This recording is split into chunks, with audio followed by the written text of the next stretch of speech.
Welcome to Olga times.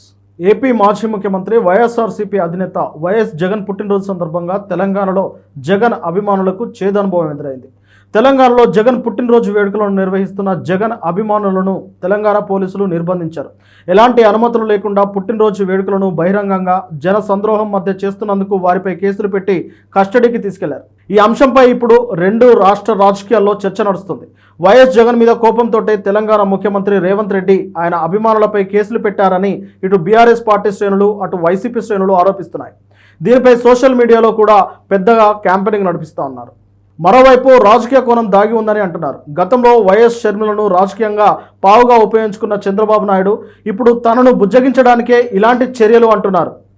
షర్మిలను ఏపీకి పంపించి కాంగ్రెస్ అధ్యక్షురాలని చేయడం వెనుక రేవంత్ వెనుక చంద్రబాబు ఉన్నారన్న ఆరోపణలు ఉన్నాయి.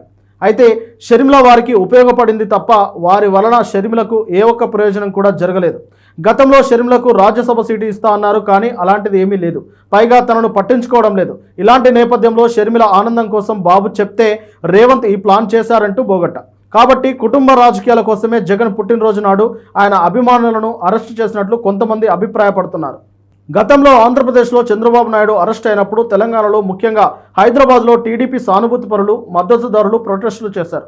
దానిపై బీఆర్ఎస్ అధికారంలో ఉన్న సమయంలో ఐటీ మినిస్టర్ కేటీఆర్ హైదరాబాద్లో టీడీపీ వాళ్ళ గొడవ ఏంటి అని ప్రశ్నించారు. ఆ తర్వాత అది ఎంత పెద్ద రచ్చ అయిందో అందరికీ తెలిసింది. ఆ వివాదం పట్ల కేటీఆర్ పలుమార్లు మీడియా ముఖంగా సంజాయిషీ ఇచ్చుకున్నారు. విద్వేషాలు రెచ్చగొట్టేలా ఎవరు మాట్లాడొద్దు అన్నాను తప్ప ఎవరు ఎక్కడైనా ప్రొటెస్టులు చేసుకునే హక్కు ఉంటుందని కేటీఆర్ స్పష్టత ఇచ్చుకున్నారు. ఇప్పుడు జగన్ బర్త్డే విషయంలో రేవంత్ రెడ్డి తీసుకున్న నిర్ణయం వెనకాల రాజకీయ వ్యూహాలు ఉన్నాయా, సామాజిక వ్యూహం ఉందా అని నిపుణులు చర్చిస్తున్నారు. ఇది పరోక్షంగా కేటీఆర్కు వార్నింగ్గా చూస్తున్నారు. ఇటీవల జరిగిన బీఆర్ఎస్ మీడియా సమావేశంలో కేసీఆర్ మాట్లాడుతూ మరొకసారి చంద్రబాబును బూచిగా చూపించే ప్రయత్నం చేశారు. అందుకు రేవంత్ రెడ్డి ఈ విధంగా సమాధానం చెప్పారా అనే గుసగుస సాగుతుంది. ఎందుకంటే చంద్రబాబు రేవంత్ రెడ్డి ఒక్కటే అనేదానికి ఈ సంఘటన ఒక ఉదాహరణగా చూపించబోతున్నారా, లేదా చంద్రబాబుకు రేవంత్ రెడ్డి ఇచ్చిన గిఫ్ట్ అనే చర్చ కూడా సాగుతుంది. రాజకీయ వ్యూహాలు ఉంటే కనుక ఖచ్చితంగా రేవంత్ రెడ్డిపై కాంగ్రెస్పై భవిష్యత్తులో ప్రభావం పడే అవకాశం ఉంటుందని విశ్లేషకులు భావిస్తున్నారు. ఎందుకంటే దేశంలో ఏ ప్రాంతంలోనైనా ఒక పొలిటీషియన్ పుట్టినరోజు వేడుకలను జరుపుకునే స్వేచ్ఛ ఉంటుంది. అలాంటిది హైదరాబాద్ ఖమ్మంలో జగన్ పుట్టినరోజుపై ఇలా జోక్యం చేసుకోవడం కరెక్ట్ కాదని విశ్లేషకులు అంటున్నారు. లేదంటే సామాజిక కోణం ఉంటే దానికి అభిమానులను అరెస్టు చేయాల్సిన అవసరం ఏముంది అనేది విశ్లేషకుల ప్రశ్న. శాంతి భద్రతలు దెబ్బతింటాయి, పర్మిషన్ లేకుండా సమూహంగా వేడుకలు చేసుకోవడం నిషేధమని పోలీసులు చెబుతున్నారు. కానీ దాని వెనక రాజకీయ వ్యూహాలు ఉన్నాయి అనేది మరికొందరి వాదన.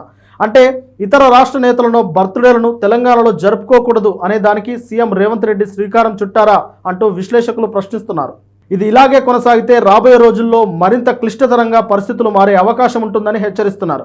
కాబట్టి ఇప్పటికైనా రెండు తెలుగు రాష్ట్రాల మధ్య విద్వేషాలు రెచ్చగొట్టే ఏ కార్యక్రమాలకు కూడా ప్రభుత్వాలు అధికారులు తావేయొద్దని కితాబిస్తున్నారు. రాష్ట్రాలుగా విడిపోయాము, అన్నదమ్ములాగా కలిసి ఉండాలి అనే నినాదాన్ని ముందుకు తీసుకెళ్లాలి, అంతే తప్ప మనుషుల మధ్య పార్టీల మధ్య ఇలాంటి వైరుధ్యాలు ఇరు రాష్ట్రాలకంత మంచివి కాదని సలహాలు ఇస్తున్నారు. అయితే పోలీసులు అరెస్టు చేసిన విషయం అసలు రేవంత్ రెడ్డికి తెలుసా అనేది పెద్ద ప్రశ్న. అయితే హోం బాధ్యతలు ఆయన దగ్గరే ఉన్నాయి కాబట్టి తెలిసినా తెలియకపోయినా ఈ అరెస్టులకు కారణం ఆయన ఆదేశాలే అని అందరూ భావించే అవకాశం ఉంటుంది.